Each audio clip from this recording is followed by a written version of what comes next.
সেবাই। আমার বাবা ছিলেন প্রদীপবাবুল রায়, উনিও পূজাহিত ছিলেন, উনি সেবায়িত। আমাদের বংশ পরম্পরা, আমাদের পুরোহিত, আমরা সেবা করি, মায়ের সেবা দিই, মায়ের নিত্য ভোগ হয়, মায়ের মাছ অবশ্যই চাই, মায়ের পায়েস চাই, ঠিক আছে। আর একটা মায়ের ব্যাপারে একটা কথা আপনাদের শুনিয়ে দিই বা জানিয়ে দিই, মা আমাদের অষ্টভুজা। দুর্গা যেমন দশভুজা, মা আমাদের অষ্টভুজা, কিন্তু দশভুজা হিসেবেই আমাদের পুজো করা হয়, পূজিত হয় মা। আর দ্বিতীয় কথা বলে রাখি আপনাকে, আমাদের 12টা বেলে আছে, কিন্তু এই 12খানা বেলেতে দুর্গা পূজা হয়নি। যেহেতু হয়নি, এই জন্যই হয়নি যে আমাদের মা সিংহবাহিনী আছে। মা সিংহবাহিনী সম্পূর্ণ নিম কাঠের তৈরি। মায়ের ওপরে বাবা ভোলেনাথ আছেন, নিচে মা আছেন।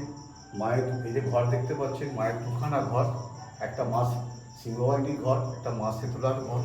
এইদিকে চেয়ে দেখবেন, এখানে শিবলিঙ্গ আছে, আপনার অনেক প্রকৃত শিবলিঙ্গ আছে, নারায়ণ আছে, ঠিক আছে, গণেশ আছে, লক্ষ্মী আছে, বিশ্বকর্মা আছে, শিবলিঙ্গ আছে। ওই পাশে দেখবেন বাসুদেব আছে, ঠিক আছে। আমাদের মায়ের উৎসব, সীতানবমীর দিন মায়ের উৎসব হয়। ওই উৎসবে আমাদের অন্নকূট, পুজো অন্নকূট হয়, বিশাল লোকের সমাগম হয়, ভক্তর সমাগম হয়।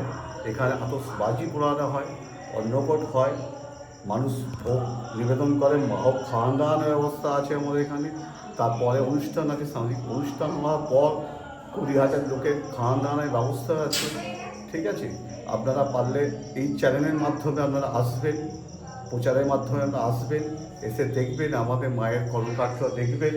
মা আমাদের, কি বলবো আপনাদের, মাকে ডাকলে কথা বলে মা, এরম মা আমাদের, ঠিক আছে। মা বহু প্রাচীন, আমাদের এখানকার প্রায় 400-500 বছরের প্রাচীন।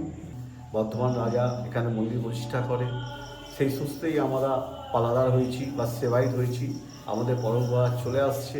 চ্যানেলটা দেখবেন, দেখে আমাদের মন্দিরে আসবেন, মায়ের আশীর্বাদ গ্রহণ করবেন, এইটুকুনি বলতে পারি। আসুন, আশীর্বাদ নেবেন, মায়ের সাথে কথা।